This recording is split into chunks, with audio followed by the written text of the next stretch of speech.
Email me, otherwise your classmates are going to be very mad at you. That's the caveat I'm saying to that. All right, so... Who's filming? Who's got the best view? Oh, you do. Okay, so in the heart, you have... Let me get oriented first. Is that fat? All that white stuff? Yeah, all the white stuff is fat. Okay, so this is the anterior side of the heart. This is the right ventricle, left ventricle over here. Right atrium would be up here, left atrium would be over here.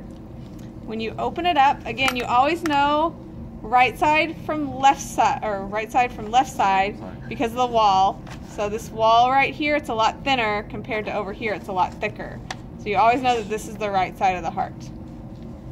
Inside of the heart, when you open it up, this is the right atrium. This down here is the right ventricle. Separating the two, this is the tricuspid valve. And then the little teeny tiny, you can, I'm trying to get a hold of them. So that's the valve that I'm pushing back. But these little strands right there, those are the chordae tendineae. So those strands are the chordae tendineae. And then they connect into papillary muscles. Let's see if I can find a good papillary muscle. Oh, well, there's the moderator band. So it's a big, thick band. That's the moderator band. It's always in the right ventricle. Just as an FYI. I'll show you them. So here's the papillary muscle on the right side. Again, these are the chordae tendineae. Or sorry, this is the left side. So these are the chordae tendineae on the left side. This, the chordae tendineae connect into this big bulge. That's a papillary muscle. So this is the left ventricle. And then up here, this region up here, that would be the left atrium.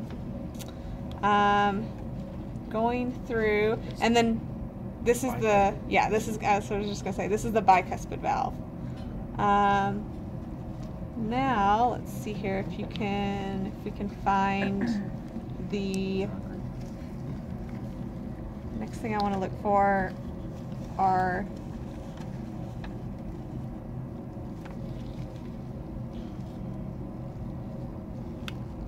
the vessels. It's easier to do this way.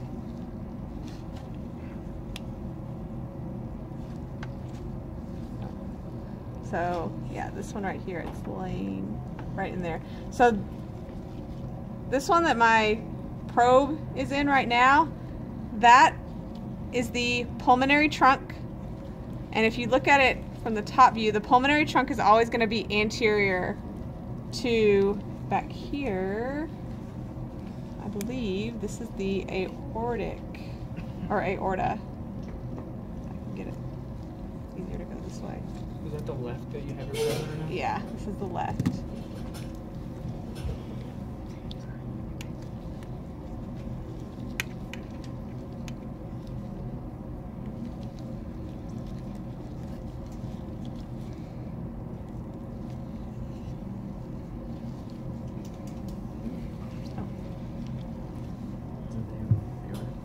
So yeah, so there's the aorta right there. So you have pulmonary trunk, and then aorta is always posterior to that.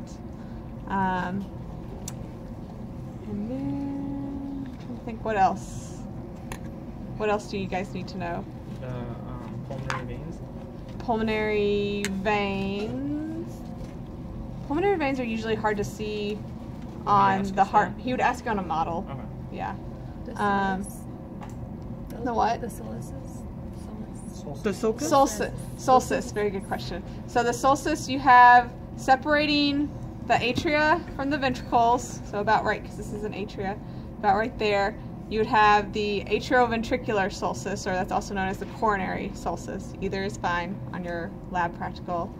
And then separating the right and left ventricles, you're going to have the interventricular solstice. The anterior side is the anterior interventricular solstice, and the posterior, or sorry, this is actually the anterior. This is the anterior interventricular solstice, and then back here, this is the posterior interventricular solstice. And then the atrial solstice is right here? Yeah, so it's kind of like right where that fatty tissue is. That's the atrioventricular, or the coronary, whichever one you want to call it. What else? He could ask that on that. I don't think he asks the solstice, but and if he does, he normally asks it on the model. Okay. So, yeah. What else? I've seen him ask the oracles. The oracles are just the flaps, yeah, off of the atria. So this is like an oracle right there. Here is another oracle right there. What about the inferior, superior, and vena cava? Superior and inferior vena cava.